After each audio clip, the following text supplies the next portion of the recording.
Capítulo 9. Em ação. Gostaria de poder dizer que adquirir riqueza foi fácil, mas não foi. Para responder à pergunta como começo, apresento o processo pelo qual passei dia a dia. E realmente fácil encontrar bons negócios. Garanto isso. E como andar de bicicleta. Depois de algumas peripécias, vira um passeio. Mas quando se trata de dinheiro, a determinação para ultrapassar a fase das peripécias é uma decisão pessoal. Descobrir negócios únicos na vida, de milhões de dólares, exige que convoquemos nosso gênio financeiro. Acredito que em cada um de nós reside um gênio financeiro. O problema é que ele está adormecido, esperando ser despertado. Está adormecido porque nossa cultura nos educa para acreditar que o amor ao dinheiro é a raiz de todos os males. Ela nos incentiva a aprender uma profissão para que possamos trabalhar pelo dinheiro, mas não nos ensina a fazer o dinheiro trabalhar para nós. Ela nos ensina a não nos preocupar com nosso futuro financeiro, o governo ou a empresa cuidarão de nós quando chegar o dia da aposentadoria. Contudo, são nossos filhos, formados no mesmo sistema de ensino, que acabarão pagando por ela. A mensagem é trabalhar arduamente, ganhar e gastar o dinheiro, e quando ele faltar sempre poderemos tomar emprestado. Infelizmente, 90% do mundo ocidental aceita essa teoria, simplesmente porque é mais fácil encontrar um emprego e trabalhar pelo dinheiro. Se você não faz parte dessa massa, eu lhe mostrarei os 10 passos para despertar seu gênio financeiro. São simplesmente os passos que eu segui. Se quiser tentar alguns deles, ótimo. Se não, escolha os seus. Seu gênio financeiro é suficientemente esperto para desenvolver sua própria lista. Falando no Peru, com um garimpeiro de 45 anos, eu lhe perguntei por que ele tinha tanta confiança em encontrar uma mina de ouro. Ele respondeu: "Vá a ouro em todo lugar." A maioria das pessoas não está treinada para vê-lo. E eu diria que isso é verdade. Quanto a imóveis, posso sair qualquer dia e achar 4 ou 5 bons negócios em potencial, onde uma pessoa comum não encontra nada. Mesmo procurando no seu bairro. A razão é que ela não dedica tempo para desenvolver seu gênio financeiro. Os 10 passos a seguir são um processo que pode ajudá-lo a desenvolver os poderes que Deus lhe deu. Poderes que só você pode controlar. É preciso de uma razão maior do que a realidade. O poder do espírito. Se você perguntar à maioria das pessoas se elas desejariam ser ricas ou financeiramente independentes, elas responderão o sim. Mas então caem na realidade. A estrada parece demasiadamente longa, com muitas montanhas a escalar. É mais fácil trabalhar pelo dinheiro e colocar o que sobra nas mãos do corretor. Certa vez conheci uma jovem que sonhava participar da equipe olímpica de natação dos Estados Unidos. Ela acordava todos os dias às 4 horas para treinar durante 3 horas antes de ir à faculdade. Ela não ia a festas com os amigos nas noites de sábado. Ela tinha que estudar para obter notas altas como todo mundo. Quando lhe perguntei o que a levava a essa ambição e a esse sacrifício sobre-humano, ela simplesmente respondeu: "Faço isso por mim mesma e pelas pessoas que amo. E o amor que me leva a superar obstáculos e sacrifícios. Uma razão ou um propósito é uma combinação de alguns só quero e alguns só não quero." Quando as pessoas me perguntam qual a razão que me levou a querer ser rico, digo que foi a combinação profunda e emocional do só quero e eu não quero. Listarei alguns. Primeiro os eu não quero, pois são eles que criam o só quero. Não quero trabalhar a vida inteira. Não quero o que meus pais aspiravam para mim, que era segurança no emprego e uma casa no subúrbio. Não quero ser um empregado. Odiava quando meu pai não assistia a meus jogos de futebol porque estava ocupado com sua carreira. Odiava ver meu pai trabalhando arduamente, e o governo levando boa parte do que ele tinha obtido quando morreu. Ele não pôde nem mesmo deixar para os filhos aquilo pelo qual tinha trabalhado tanto. Os ricos não fazem isso. Eles trabalham arduamente e deixam um legado para seus filhos. Agora os o quero. Quero ser livre para viajar por todo o mundo e viver o estilo de vida que gosto. Quero fazer isso ainda jovem. Quero ser simplesmente livre. Quero controlar meu tempo e minha vida. Quero que o dinheiro trabalhe para mim. Essas são minhas razões emocionais profundas. Quais são as suas? Se elas não forem suficientemente fortes, então a realidade da estrada à frente pode ser maior do que suas razões. Perdi dinheiro e tive vários fracassos, mas foram essas razões emocionais que me mantiveram de pé e me fizeram prosseguir. Queria ser livre por volta dos 40 anos, mas precisei esperar até os 47 com muitas experiências de aprendizado ao longo do caminho. Como disse, gostaria de dizer que foi fácil. Mas também não foi duro. Sem uma forte razão ou propósito, aí sim, qualquer coisa na vida é dura. Se você não tiver um forte motivo, não faz sentido continuar a leitura. Parecerá trabalho demais. 2. Escolho todos os dias. O poder da escolha é a principal razão pela qual as pessoas querem viver num país livre. Queremos o poder da escolha. Financeiramente, com cada dólar que temos em nossas mãos, temos o poder de escolher nosso futuro de ricos, pobres ou classe média. Nossos hábitos de despesa refletem quem somos nós. As pessoas pobres têm simplesmente maus hábitos de despesa. Uma vantagem que eu tive em criança foi a de que gostava de jogar banco imobiliário constantemente. Ninguém me disse que banco imobiliário era só para crianças, de modo que continuei jogando quando adulto. Também tinha pai rico que me mostrou a diferença entre um ativo e um passivo. Sendo assim, há muito tempo, quando ainda era garoto, escolhi ser rico e sabia que tudo o que eu tinha a fazer era adquirir ativos reais. Meu melhor amigo, Mike, tinha uma coluna de ativos que lhe fora dada, mas ele teve que optar por aprender a mantê-la. Muitas famílias ricas perdem os ativos na geração seguinte simplesmente porque não havia ninguém treinado para ser um bom guardião dos ativos. Muitas pessoas optam por não ser ricas. Para 90% da população, ser rico é confusão demais. Então inventam de dizer coisas como não estou interessado em dinheiro, nunca serei rico, não preciso me preocupar, ainda sou jovem, quando tiver algum dinheiro vou pensar sobre meu futuro ou o meu marido ou mulher cuida das finanças. O problema dessas afirmações é que elas roubam das pessoas que pensam assim duas coisas: uma, tempo, que é nosso ativo mais precioso, e, 2, o aprendizado. Só porque você não tem dinheiro, isso não é desculpa para não aprender. Mas é uma escolha que fazemos a cada dia, a escolha do que fazer com nosso tempo, com nosso dinheiro e com o que pomos em nossa cabeça. E o poder da escolha. Todos nós temos escolha. Escolhi ser rico e faço essa opção a cada dia. Invista primeiro na instrução. Na verdade, o único ativo real que você possui é sua mente, o instrumento mais importante que dominamos. Como disse, cada um de nós pode escolher o que põe em sua mente, irmã. Vez alcançada a idade suficiente. Você pode ficar assistindo a MTV o dia inteiro, ou ler revistas de golfe, ou fazer um curso de cerâmica ou um curso de planejamento financeiro. Você escolhe. A maioria das pessoas simplesmente compra investimentos em lugar de aprender a investir. Uma de minhas amigas, uma mulher rica, teve recentemente seu apartamento roubado. Os ladrões levaram o aparelho de televisão e o videocassete e deixaram todos os seus livros. Nós todos temos essa escolha. Novamente, 90% da população compra aparelhos de televisão e somente uns 10% compra livros de negócios ou fitas sobre investimento. Então, o que é que eu faço? Vou a seminários. Gosto quando eles duram pelo menos 2 dias porque gosto de me aprofundar num tema. Em 1973, estava assistindo à televisão e vi o anúncio de um seminário de 3 dias sobre como comprar imóveis sem precisar de dar entrada. Gastei $385 e o curso me permitiu ganhar pelo menos $2 milhões, talvez mais. Porém, mais importante, me comprou vida. Não preciso de trabalhar pelo resto da vida por causa daquele curso. Faço pelo menos 2 desses seminários por ano. Adoro fitas de áudio. A razão, posso voltar para trás rápido. Estava ouvindo uma fita de Peter Lynch e ele disse algo do qual discordei completamente.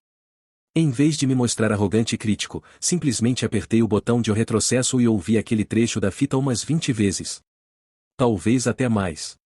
De repente, mantendo minha mente aberta, entendi por que ele estava falando aquilo. Foi como uma mágica. Senti como se tivesse uma janela para a mente de um dos maiores investidores do nosso tempo. Ganhei uma tremenda profundidade e percepção dos vastos recursos de seu conhecimento e de sua experiência. Resultado líquido: ainda tenho minha velha maneira de pensar e tenho a forma do Peter de ver o mesmo problema ou situação.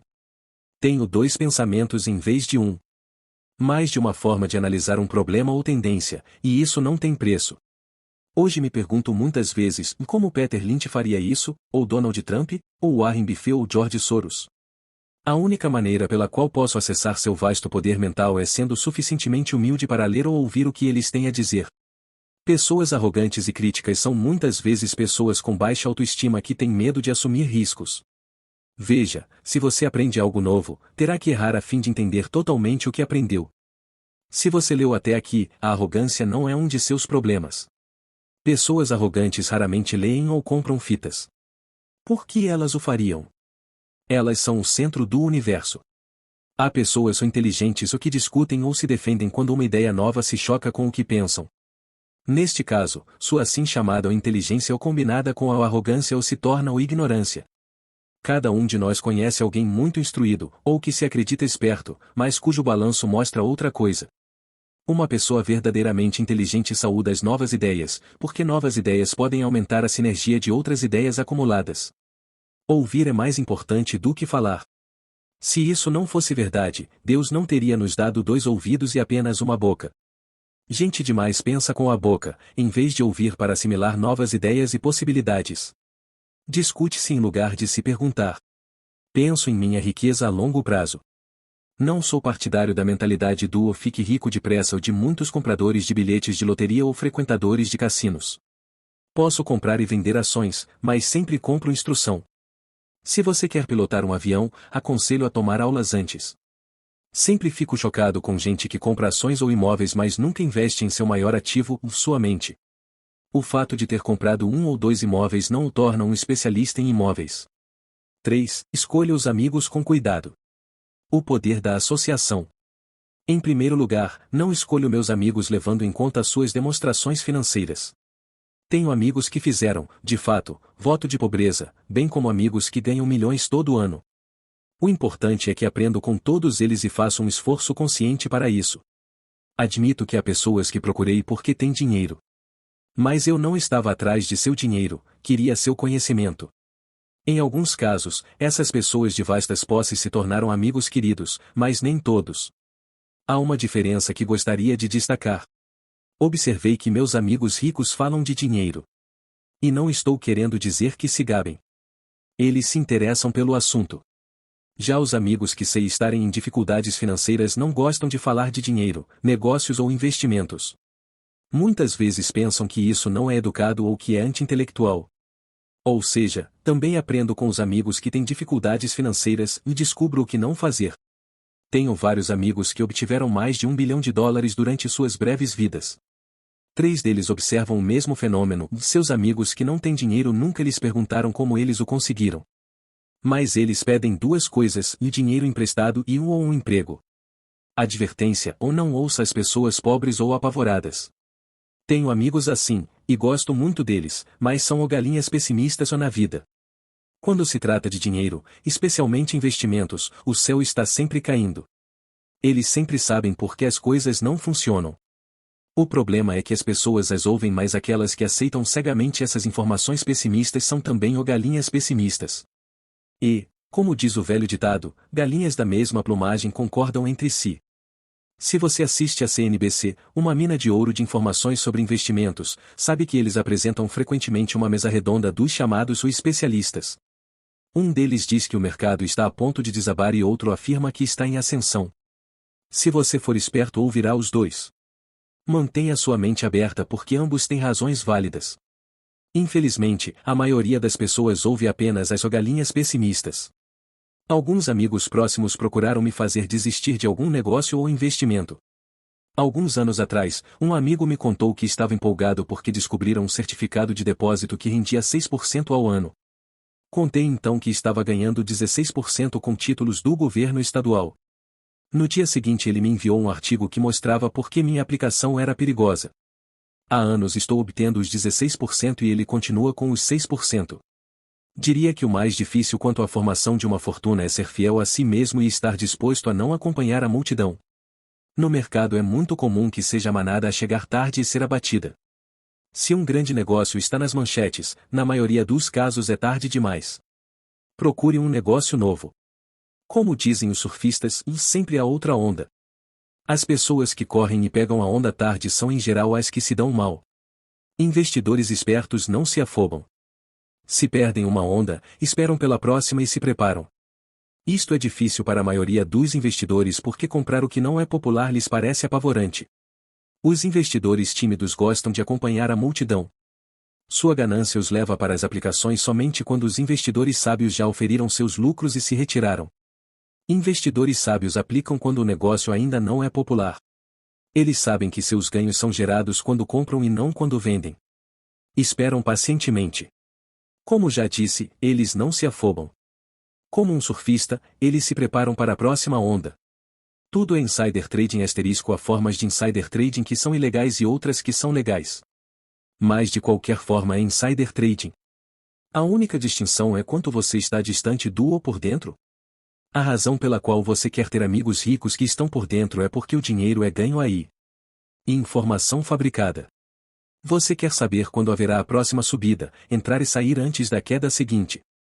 Não estou dizendo para fazer nada ilegal, mas quanto mais cedo você souber, maiores são as chances de lucro com risco mínimo. Para isso existem os amigos. E isso é inteligência financeira. 4. Domine uma fórmula e então aprenda outra. O poder do aprendizado rápido. Para fazer o pão, todo padeiro segue uma receita, mesmo que esta só exista em sua cabeça. O mesmo se pode dizer quanto a ganhar dinheiro. Por isso, na gíria, o dinheiro é muitas vezes chamado de omassa. Muitos de nós já ouvimos a expressão ou você é o que você come. Eu tenho uma variação ou você se torna o que você estuda. Em outras palavras, seja cuidadoso com o que você estuda e aprende, porque sua mente é tão poderosa que você se torna aquilo que você põe em sua cabeça. Por exemplo, se você estuda culinária, você tende a ser cozinheiro. Se você não quer continuar sendo cozinheiro, precisará estudar outra coisa. Digamos, um professor. Depois de estudar para o magistério, você muitas vezes se torna professor. E assim por diante. Escolha cuidadosamente o que você estuda. Quando se trata de dinheiro, as massas têm uma fórmula básica aprendida na escola. E essa é: trabalhe pelo dinheiro. A fórmula que vejo predominar no mundo é que todos os dias milhões de pessoas acordam e vão trabalhar, ganham dinheiro, pagam contas, conferem seus talões de cheque, compram alguns fundos mútuos e voltam ao trabalho. Essa é a fórmula, ou receita, básica. Se você está cansado do que está fazendo ou se não ganha o suficiente, é simplesmente o momento de mudar a fórmula com a qual você ganha dinheiro. Expressão JC difícil tradução C geralmente usada, em inglês, pelo mercado. Refere-se a negócios entre pessoas ou que estão por dentro, ou administradores ou membros do conselho de sociedades anônimas de capital aberto que compram ou vendem ações da própria empresa, em geral com conhecimentos do que ocorre nas empresas mas não vêm a público. T. Quando eu tinha 26 anos, fiz um curso de fim de semana chamado Como Comprar Imóveis Executados Judicialmente. Aprendi a fórmula. O passo seguinte foi ter a disciplina para pôr em ação o que eu tinha aprendido. E é aí que a maioria das pessoas para. Durante 3 anos, enquanto eu trabalhava na Xerox, passava minhas horas de folga aprendendo a arte de comprar imóveis executados.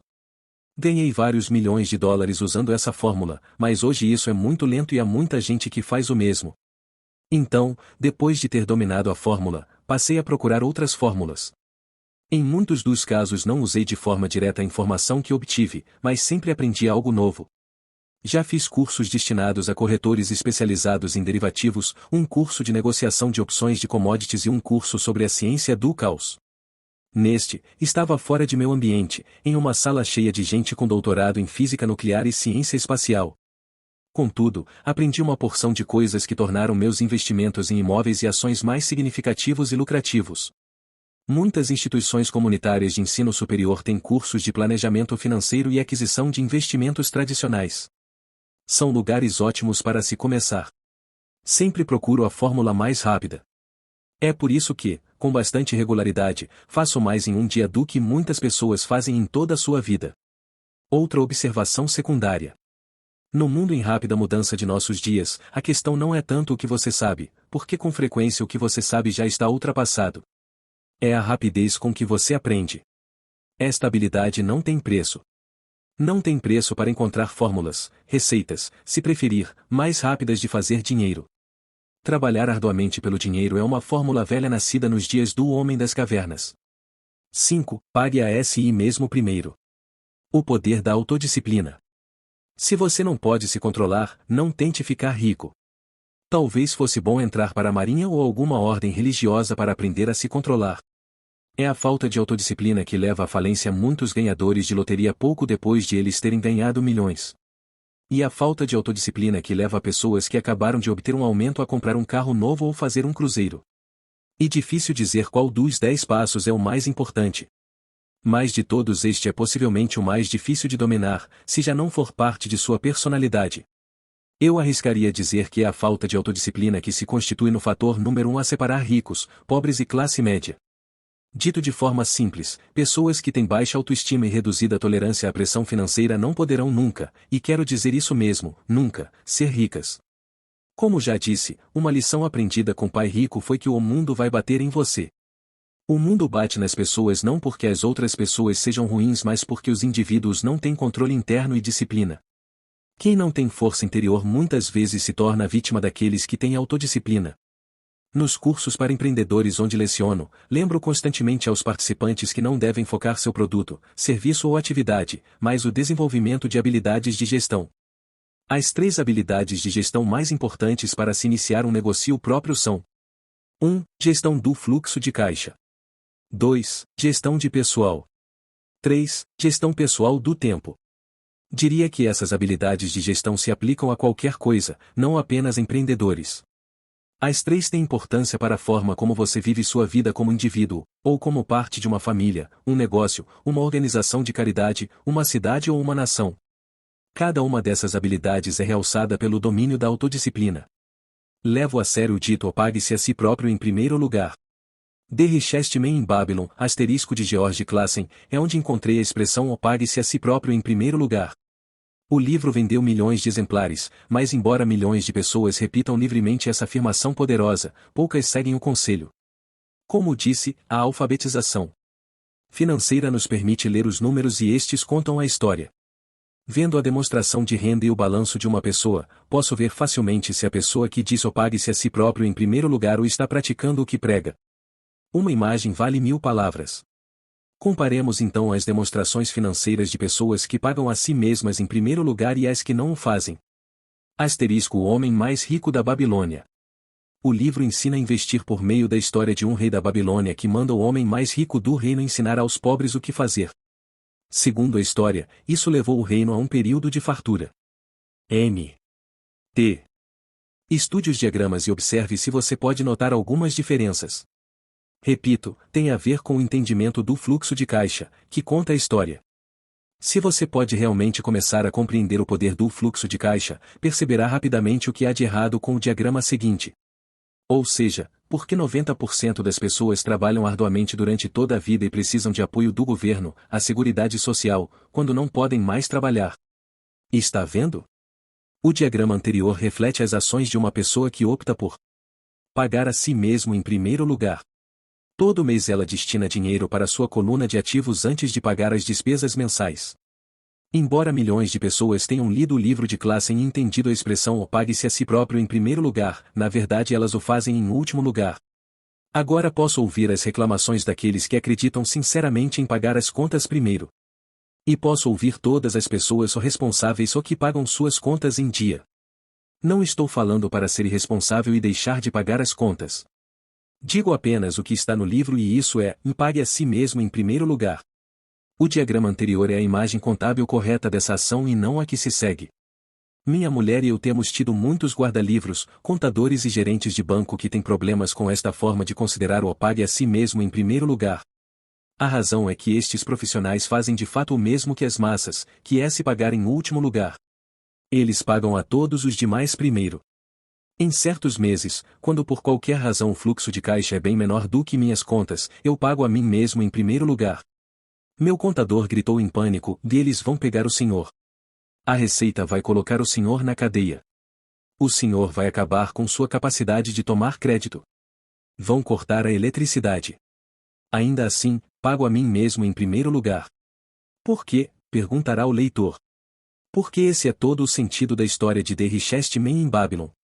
O poder da autodisciplina e o poder da força interior. Garram num linguajar mais popular. E como o pai rico me ensinou no primeiro mês em que trabalhei para ele, a maioria das pessoas permite que o mundo bata nelas. O cobrador liga e diz paga ou então. Aí você deixa de pagar a si próprio. Um vendedor diz ponha no cartão. Seu corretor imobiliário diz para você ir em frente porque o governo permite dedução no imposto de renda da hipoteca de sua casa. E disso tudo que o livro trata. Ter a garra para ir contra a maré e enriquecer. Você pode não ser fraco, mas quando se trata de dinheiro muitos balançam. Não estou falando para ser irresponsável. Não dou muito valor aos cartões de crédito e às facilidades de empréstimo porque quero pagar a mim primeiro. A razão pela qual minimizo minha renda é porque não quero entregá-la ao governo. E por isso, como sabem os que assistiram a meu vídeo, The Secrets of the Rich, que minha renda se origina em minha coluna de ativos por meio de uma sociedade anônima em Nevada. Se eu trabalhar pelo dinheiro, o governo o pega. Embora pague minhas contas por último, tenho suficiente astúcia financeira para não me colocar numa situação enrolada. Não gosto de dívidas de consumo. Na verdade tenho passivos que são mais altos do que os de 99% da população, mas não pago por eles, outros o fazem. Eles são chamados locatários. O principal, então, para se pagar a si próprio em primeiro lugar é começar por não se endividar. Apesar de pagar minhas contas por último, me organizo para ter apenas pequenas contas sem importância, que terei que pagar. Quando eventualmente estou num aperto, ainda assim pago primeiro a mim mesmo. Deixo que os credores e até o governo gritem. Gosto quando eles ficam zangados. Por quê? Porque eles me fazem um favor. Eles me inspiram a sair e criar mais dinheiro. Continuo pagando a mim mesmo primeiro, invisto o dinheiro e deixo os credores gritarem. Em geral acabo, de qualquer forma, pagando logo. Minha mulher e eu temos excelente crédito. Só que não cedemos à pressão e não gastamos nossa poupança ou liquidamos ações para pagar dívidas de consumo. Isso não é muito inteligente do ponto de vista financeiro. Portanto, a resposta é: 1. Não se endivide demais. Mantenha suas despesas reduzidas. Forme seus ativos primeiro. Então compre uma casa maior ou um carro grande. Ficar preso na corrida dos ratos não é inteligente. 2. Quando apertado de dinheiro, não se afobe e não gaste suas poupanças ou investimentos. Use a pressão para inspirar seu gênio financeiro a descobrir novas formas de ganhar mais dinheiro e então pague as contas. Você terá aumentado sua habilidade de ganhar mais dinheiro bem como sua inteligência financeira. Assim, muitas vezes tive problemas financeiros e usei meu cérebro para criar mais renda, enquanto defendia firmemente meus ativos. Meu contador gritava e procurava cobertura, mas eu parecia um bom soldado de cavalaria defendendo o forte ativos. Pessoas pobres têm hábitos pobres. Um mau hábito comum é chamado inocentemente de meter a mão na poupança.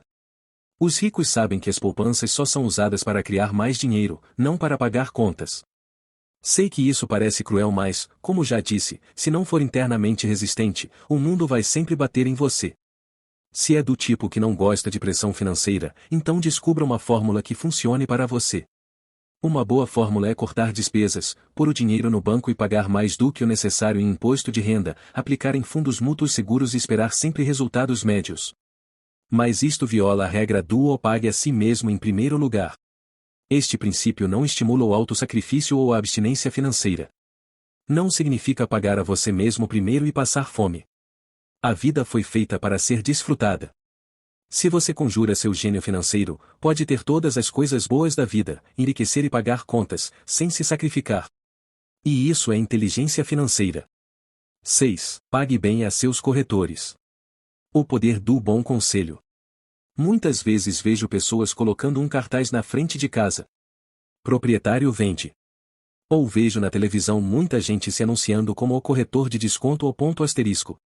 Pai rico me ensinou a fazer exatamente o contrário.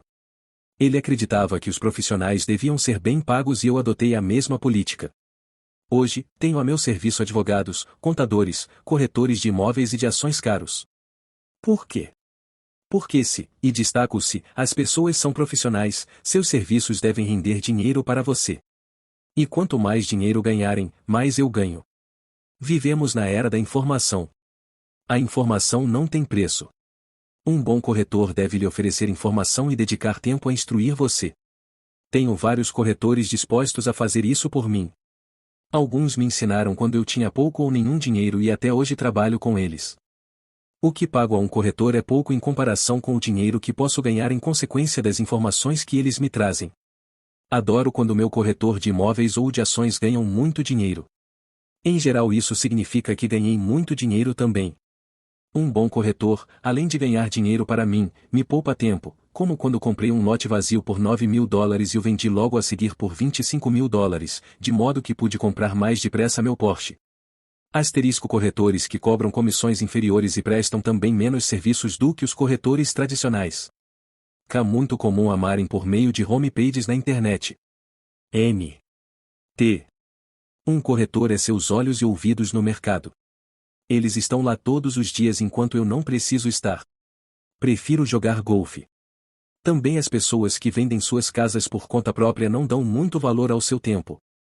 Por que eu iria querer deixar de gastar alguns dólares quando posso empregar esse tempo para ganhar mais dinheiro ou para estar com aqueles que amo? O que acho engraçado é como tantas pessoas pobres e da classe média insistem em dar gorjetas de 15% a 20% nos restaurantes por um mau serviço e reclamam de pagar a um corretor algo entre 3% e 7%. Elas gostam de dar gorjeta a pessoas que figuram na coluna da despesa e maltratam as que estão na coluna dos ativos. Isso não é inteligente do ponto de vista financeiro. Nem todos os corretores são iguais. Infelizmente, em sua maioria, são apenas vendedores. E diria que os vendedores de imóveis são os piores. Eles vendem, mas têm poucos ou nenhum imóvel próprio.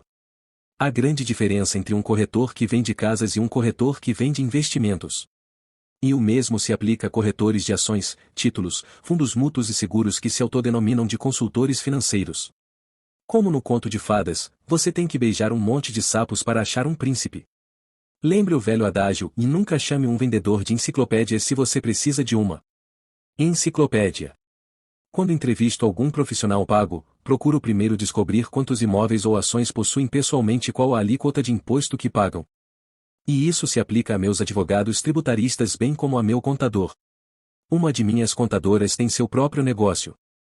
Sua profissão é a contabilidade, mas seu negócio são os imóveis. Eu tinha um contador que tinha uma pequena empresa de contabilidade, mas não tinha qualquer imóvel. Mudei porque nós não gostávamos do mesmo negócio. Descubra um corretor que leve a sério seus interesses.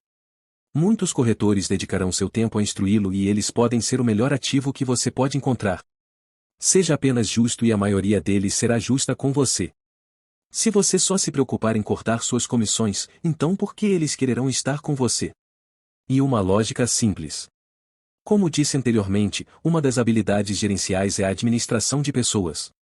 Muitas pessoas só conseguem gerenciar pessoas que consideram inferiores a si próprias e sobre quem podem ter um poder, como subordinados em uma relação de trabalho. Muitos gerentes médios continuam nessa posição e não são promovidos porque sabem como trabalhar com pessoas que estão abaixo deles, mas não com pessoas que estão acima. A verdadeira habilidade é administrar e pagar bem pessoas que são mais inteligentes do que você em alguma área técnica. E por isso que as grandes empresas têm conselhos administrativos. Você também precisa de um. E isso é inteligência financeira. 7. Seja um doador índio. Este é o poder de obter alguma coisa a troco de nada. Quando os primeiros colonizadores brancos chegaram aos Estados Unidos, eles ficaram espantados com a prática cultural de alguns índios americanos.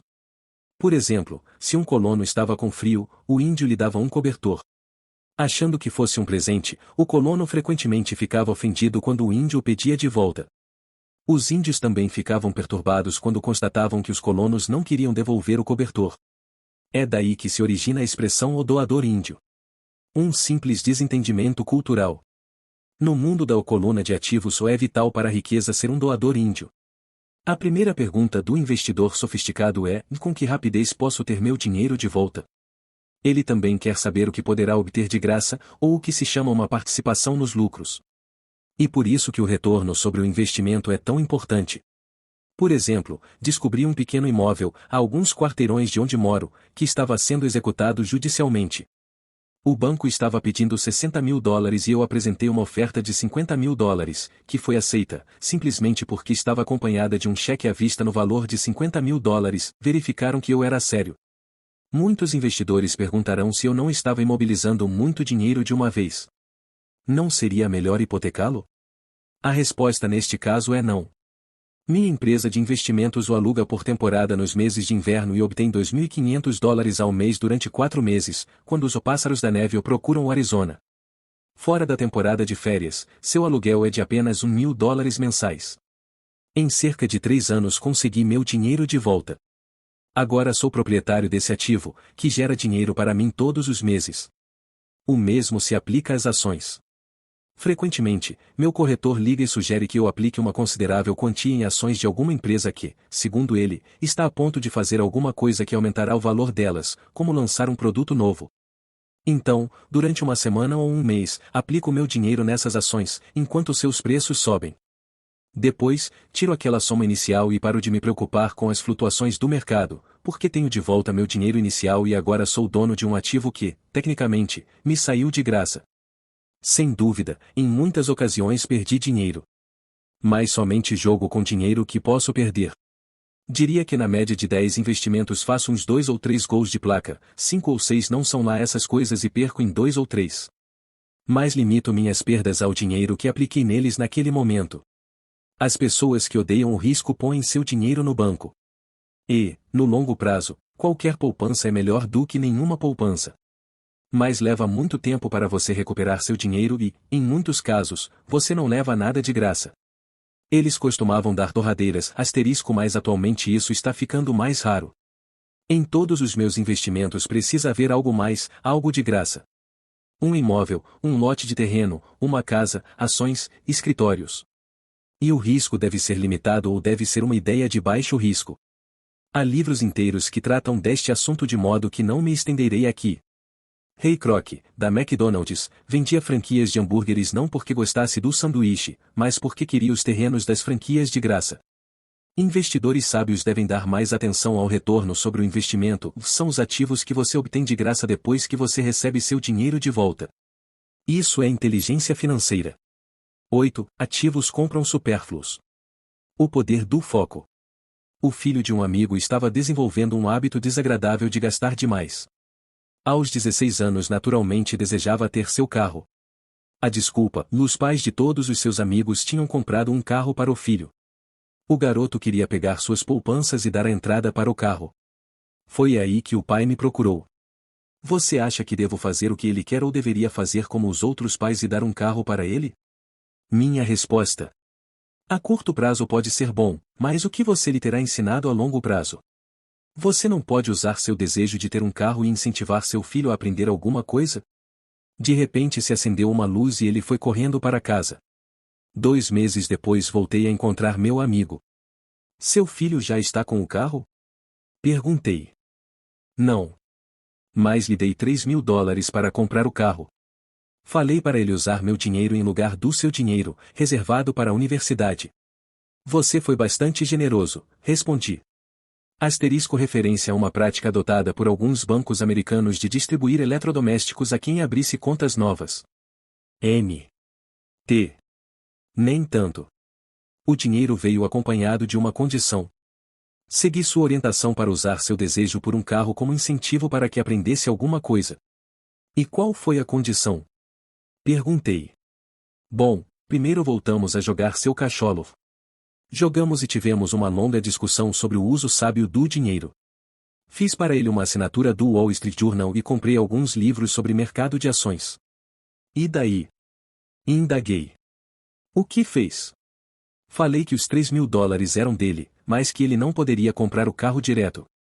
Ele deveria usar o dinheiro para comprar e vender ações, achar seu próprio corretor, e quando tivesse ganho $6.000, metade ele poderia usar para comprar o carro e o resto devia colocar na poupança para pagar a faculdade. E o resultado? Continuei. Bem, teve sorte nos primeiros negócios, mas daí a pouco perdeu tudo. Então começou a ficar interessado de verdade. Hoje, ainda lhe faltam uns $2.000 e está mais interessado ainda. Leu todos os livros que dei e pegou outros na biblioteca. Lê avidamente o Wall Street Journal, acompanhando os indicadores, e assiste a CNBC em vez da MTV e está aprendendo muito. Ele sabe que se perder dinheiro vai ter que andar a pé mais uns 2 anos. Mas não está muito preocupado. Já nem liga tanto para o carro porque encontrou algo mais divertido para fazer. E se ele perder todo o dinheiro?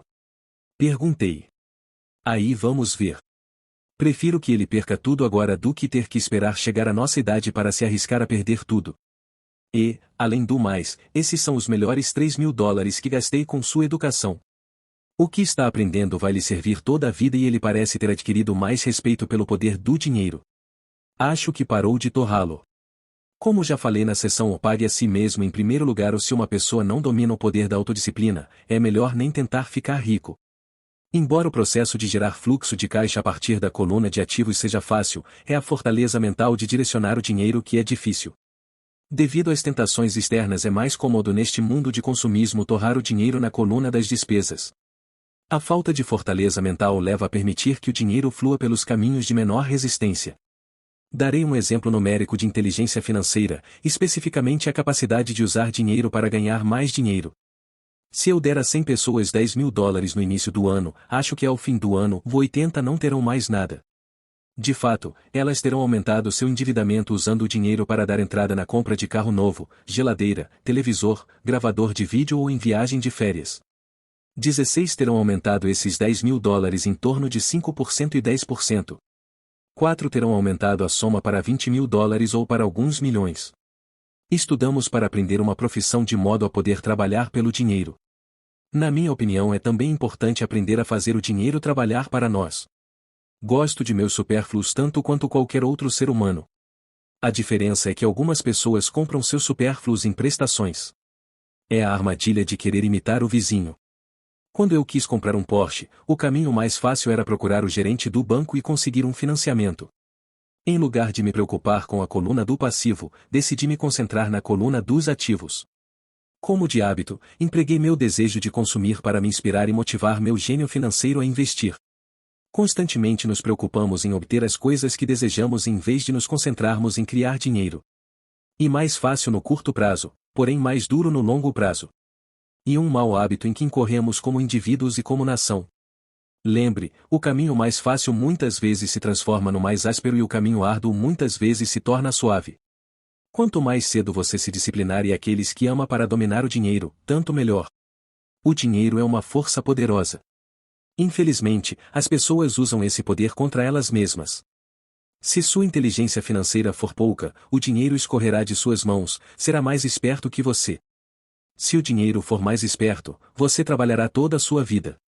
Para ser o senhor do dinheiro, você precisa ser mais esperto do que ele. Então o dinheiro fará o que você mandar. Ele lhe obedecerá. Em vez de ser escravo, você será o senhor. Isso é inteligência financeira. 9. A necessidade de heróis. O poder do mito. Quando eu era garoto, admirava profundamente Willie Mays, Ancaron e Yogi Berra. Eles eram meus heróis. Quando garoto, jogando no beisebol infantil, queria ser como eles. Seus cartões de beisebol eram meu tesouro. Queria saber tudo a respeito deles. Conhecia suas estatísticas, suas jogadas, quanto ganhavam e como tinham ascendido aos times profissionais. Queria saber tudo porque queria ser como eles. Quando, aos 9, 10 anos de idade, pulava para arremessar ou apanhar a bola, não era eu, Vera Yogi ou Ank. É uma das formas mais poderosas de aprender que frequentemente esquecemos ao chegar à idade adulta. Perdemos nossos heróis. Perdemos nossa ingenuidade. Hoje, observo os garotos jogando beisebol perto de casa. Na quadra não é o Joãozinho, é Michael Jordan, Sir Charles ou Clyde. Copiar ou emular heróis é um aprendizado poderoso. E é por isso que quando alguém como O.J. Simpson cai em desgraça, há um clamor tão grande. É mais do que um simples julgamento. E a perda de um herói. Alguém com quem se cresceu, que se observou e se quis imitar. De repente precisamos nos livrar dessa pessoa. Quando cresci encontrei novos heróis. Tenho heróis como Peter Jacobsen, Fred Couples e Tiger Woods. Imito suas jogadas no golfe e faço o possível para ler tudo a respeito deles. Também tenho heróis como Donald Trump, Warren Buffett, Peter Lynch, George Soros e Jim Rogers. Em minha maturidade acompanho suas estatísticas como fazia com meus heróis do beisebol. Acompanho os investimentos de Warren Buffett e leio tudo sobre suas opiniões a respeito do mercado. Leio o livro de Peter Lynch para entender como ele escolhe suas ações. E leio sobre Donald Trump tentando descobrir como negocia e monta operações. Da mesma maneira que não era eu no campo de beisebol, quando estou no mercado ou fechando um negócio, estou agindo subconscientemente com a ousadia de Trump. Ou ao analisar uma tendência, procuro pensar em como Peter Lynch o faria. Tendo heróis, me aproprio de uma fonte imensa de gênio em estado puro. Mas heróis fazem mais do que simplesmente inspirá-lo. Heróis fazem com que as situações pareçam fáceis. Ao fazer parecerem fáceis nos convencem a querer ser como eles. Se eles conseguiram, eu também posso. Quando se trata de investimentos, há gente demais para complicar. Procure heróis que façam as situações parecerem fáceis. 10. Ensina e receberás. O poder da doação. Ambos os meus pais eram mestres. Pai rico me ensinou uma lição que me acompanha toda a vida, e essa foi a necessidade de ser caridoso ou de doar. Meu pai instruído doava muito na forma de tempo ou conhecimento, mas quase nunca doava dinheiro. Como já mencionei, ele costumava dizer que doaria quando tivesse algum dinheiro sobrando. Só que raramente sobrava algum dinheiro. Pai rico doava tanto dinheiro quanto ensinamentos. Ele acreditava firmemente na troca. Se você deseja algo, primeiro você precisa dar, dizia sempre. Quando tinha pouco dinheiro, ele simplesmente doava dinheiro à igreja ou a alguma instituição de caridade. Se eu tivesse de passar apenas uma única ideia para o leitor, seria esta. Sempre que você sentir o falta ou o escassez de alguma coisa, doe, antes, o que você quer e isso retornará para você aos montes. Isso é verdadeiro para dinheiro, sorrisos, amor, amizade. Sei que muitas vezes isso é a última coisa que se deseja fazer, mas, para mim, sempre funcionou. Apenas confio em que o princípio da reciprocidade funciona e dou o que desejo. Se quero dinheiro, dou dinheiro e ele volta multiplicado. Se desejo vendas, ajudo alguém a vender e as vendas aparecem para mim. Se desejo contatos, ajudo alguém a obter contatos, como num passe de mágica, os contatos vêm para mim. Há muitos anos ouvi algo assim: Deus não precisa receber, mas os homens precisam doar. Pai rico dizia com frequência: os pobres são mais gananciosos do que os ricos. Ele então explicava que se uma pessoa era rica, essa pessoa oferecia algo que os outros desejavam. Ao longo de minha vida, em todos estes anos, sempre que senti necessidade de dinheiro ou de auxílio, procurava no fundo de meu coração o que eu queria e decidia doá-lo antes. Ao fazê-lo, o que eu doava sempre retornava para mim. Isso me lembra a história do cara sentado com lenha nos braços numa noite gelada. E ele gritava para a lareira à sua frente: quando você me esquentar um pouco, eu ponho um pouco de lenha dentro de você. Quando se trata de dinheiro, amor, felicidade, vendas e contatos, tudo o que a gente precisa lembrar é doar primeiramente o que se deseja e isso retornará aos montes para nós. Muitas vezes apenas o processo de refletir sobre o que você deseja e como você o poderia doar para alguém desencadeia uma torrente de generosidade. Sempre que sinto que as pessoas não estão sorrindo para mim, simplesmente começo a sorrir e a cumprimentar e, como por milagre, de repente há mais gente sorrindo à minha volta. É verdade que seu mundo é apenas um espelho de você. Por isso, digo, ensina e receberás. Descobri que quanto mais sinceramente ensino aos que estão desejosos de aprender, tanto mais aprendo.